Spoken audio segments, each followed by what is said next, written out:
Good morning, good afternoon, good evening. How is everybody today? Welcome back to Family and Finance, where we give you free information that helps your financial decisions.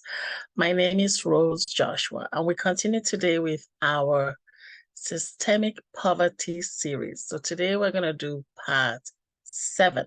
Okay, so we're heading to 12. Almost there. So today, part 7. And the part 7 is a surprise. And today we're going to talk about getting out of renting ASAP. Get out of renting ASAP. So if you're renting, there are reasons why people rent for a long time. But one of the reasons is because some people believe that renting is the way to go. Some people believe that getting a mortgage is a bad thing. Okay. So today I just want to kind of look at the numbers. Remember, you got to look at the numbers. Numbers never lie. So let's see how numbers help us to make the decision to come out of renting ASAP. Okay, as soon as possible. All right. So today, let's dive a little deeper into that. Okay, so by completely avoiding a mortgage, we waste money. So I like to say we're perpetuating poverty, but we're wasting money. So poverty is an extreme word, like I said in my last video. But by avoiding mortgage, you're actually not saving, right?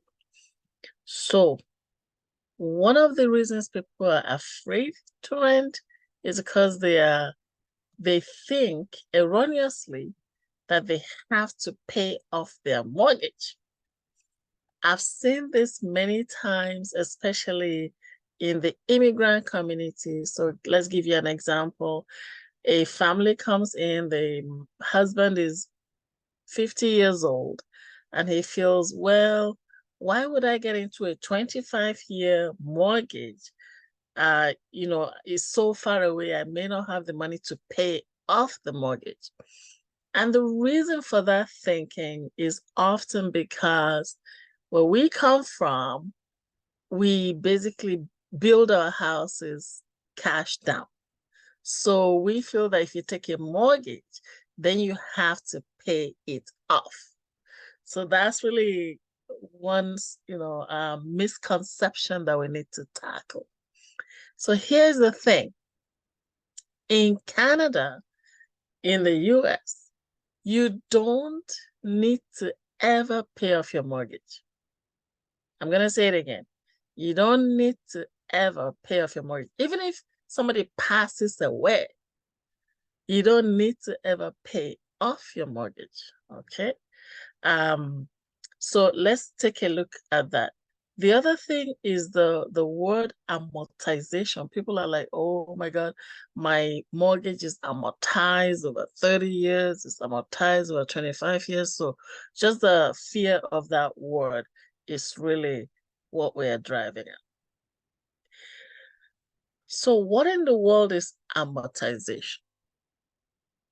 So amortization is from the French root mort, to die, Latin root to kill.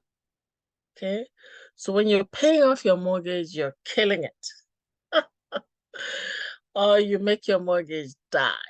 You amortize, you kill the mortgage. Okay, so most of the time, especially in the residential world, amortization is 25 years in duration. So is the fear of that 25 years like, oh my God, 25 years is such a long time for me to be paying a mortgage, and I may never finish paying it. So that's the fear. So that way people keep themselves in rentals, in leasing for life, which is just mathematically bad. Okay. So then within an amortization, and this is really where the salvation is. is that within an amortization schedule, you have little slices of time called terms. So even though your mortgage is amortized over 25 years, you have a 3-year term or a 5-year term or a 10-year term. Most people will find themselves in a 3-year term or a 5-year term. And what you have to know is that the term gives you opportunity to actually refinance the house, actually find another lender, and basically renegotiate. Okay, so every term gives you, every renewal gives you opportunity to make adjustments.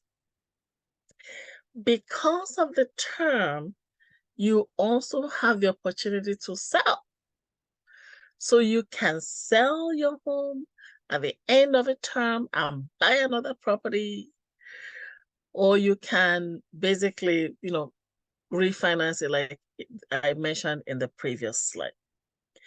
So there, you gotta think about selling your home after a term very much like renewing your lease in a rental, okay?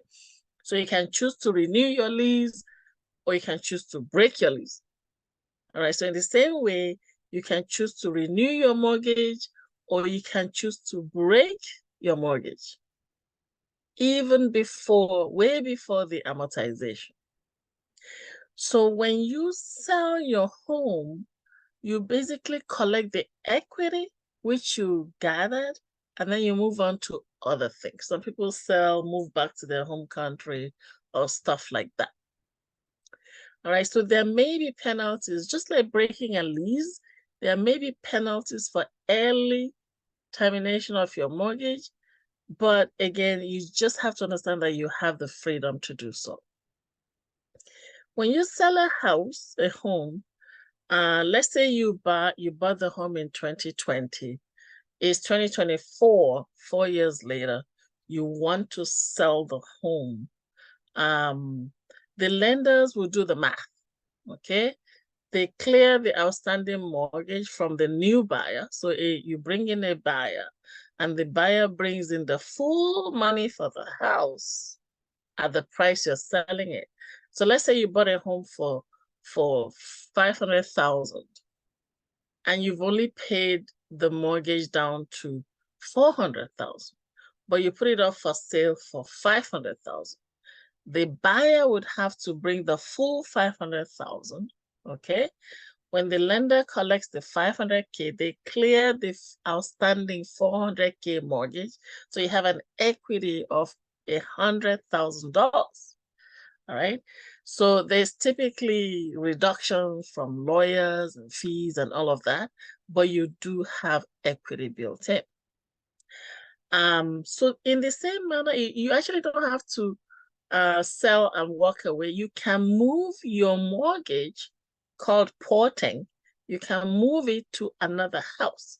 So let's say I bought a house in Calgary, Alberta 3 years ago, and I got transferred to Toronto. I can actually take the mortgage from Calgary and transfer it to another house in Toronto, all right, and just continue. So when you switch or port your mortgage from one house to another, the lenders again do the math. They clear the outstanding mortgage from the first house. They move extra dollars, whatever is remaining equity, to the second house. They refinance based on additional down payment or whatever it is that needs to zero out the first house and then move the mortgage to the second house. All right. So what this is saying is that you do have flexibility.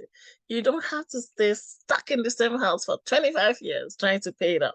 You can move things around. So don't be afraid to buy, and don't worry about ever paying off your specific mortgage. So you got to understand that owning a home, having a mortgage is mathematically better than renting. So let's go through an example. So let's say you have Mr. A, he rents for 25 years. he pays $1,750 a month. I know I'm using small numbers, but let's stay with small numbers, okay? $1,750 a month for 25 years is $525,000 that you paid, and at the end of it, you simply walk away with a shirt on your back. The house is not yours. You basically borrowed it for 25 years. Because you just made the landlord very happy. You paid off the landlord's mortgage, okay? So you basically built equity for the landlord. The only one who is smiling is the landlord, all right? And of course, the landlord's bank. But when you're renting, you basically just draining your money, all right? So Mr. B, Mr. A's twin, buys a similar home. I have to underscore the word similar. So Mr. A is paying $1,750. So I gotta find a home that's similar. I don't want to compare an apartment with a double front garage estate house. No, it's gotta be a place where you would be, if you were renting it, you'll be paying about the same rent of $1,750. However, when you buy a home, there's property taxes, there's your mortgage is typically higher. So let's say Mr. B buys a similar home and he bought it for $300,000 and he's paying $2,000 a month. For 25 years, $2,000 a month is $600K that he spent. So this is where a lot of people misunderstand the mathematics. They go, oh, well, I'm paying less in rental and you're paying so much for your mortgage, so you're wasting money. No, you gotta look at the numbers at the end of the line, all right? So Mr. B spends $600K, sure.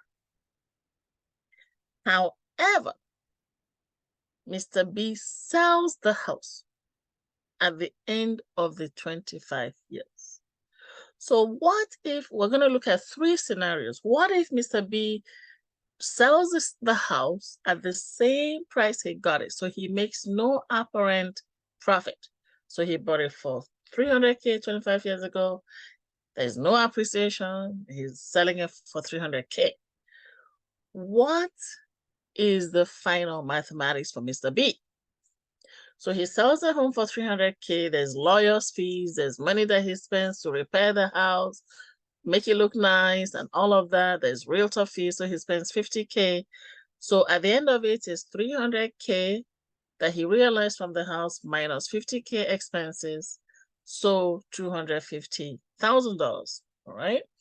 So the net cost for Mr. B is the $600,000 he paid over the past 25 years minus the $250K he realized from selling the house. So the net cost to Mr. B in this scenario of no change in price is $350,000. When you compare that with the $525K of Mr. A, Mr. B just gained $175,000. So he's walking away with change in his pocket, whereas Mr. A just walked away with a shirt on his back. All right. Scenario number 2. What if Mr. B makes a reasonable profit? Reasonable. Small profit of $100,000 over what he bought the house for. So let's say the home sells for $400K. Remember, he bought it for $300K. After fees and expenses, he spends $50,000 in fees and expenses. Now he's down to $350K that the lawyers gave him as money to take home. So the net cost for Mr. B in this scenario is $600K. Remember, he paid $2,000 a month for 25 years. That's $600K. Minus the $350K, and that's $250K. So he gains $275,000 over Mr. A. So again, Mr. A is a loser because he rented for 25 years. All right, had nothing to take away. But let's look at the flip side and let's assume that Mr. B actually made a loss. Okay, so what if Mr. B makes a reasonable loss? So the real estate market crashed, basically he lost money.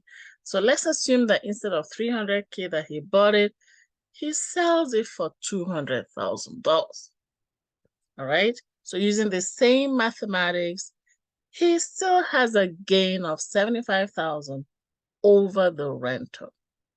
So you got to understand and see that regardless of what happens, in most cases, you're walking away with extra money over and above. I mean, basically, the renter takes away nothing. All right. Cannot say that enough. So do the math and get out of renting as soon as possible. So in addition to just having more money basically money to walk away with after you sell your home, there's also extra benefits of owning a home instead of renting. Number one is no landlord drama. We know that some landlords are terribly annoying, disgusting, terribly just irritating, just nuisance. So some landlords are not nice. So there's a lot of landlord drama. So you can avoid all of that by owning your own space. All right, so then you have freedom to live in your home, freedom to enjoy your home. Not, I've seen cases where a family is renting and they're just telling the kids, oh, be nice, oh, don't make too much noise, oh, don't run around, you're gonna break the wall, because they're just afraid of the landlord. So, allow your children to enjoy their home, allow your children to be children. Kids gotta run around, don't be afraid. So when you own your own space, then you can relax, enjoy your home, and let your kids, let your family just be at peace. All right. Then you have the ability to use your home as a collateral for any lending or borrowing that you want to do. So business borrowing, personal borrowing, stuff like that. So just owning your own home gives you a lot of leverage. So in conclusion, paying off your mortgage is a good thing. We're not saying that you should not strive to pay off your mortgage. But what we're saying is don't deny yourself of owning a home because you're afraid of not paying off your mortgage. Okay, so you can actually, let's say you come from the Philippines, for example, and you're going back to the Philippines after 5 years. You can buy a home, enjoy it for 5 years, sell it, take the money and go home. Nothing stops you. You don't have to be stuck in this house for 25 years.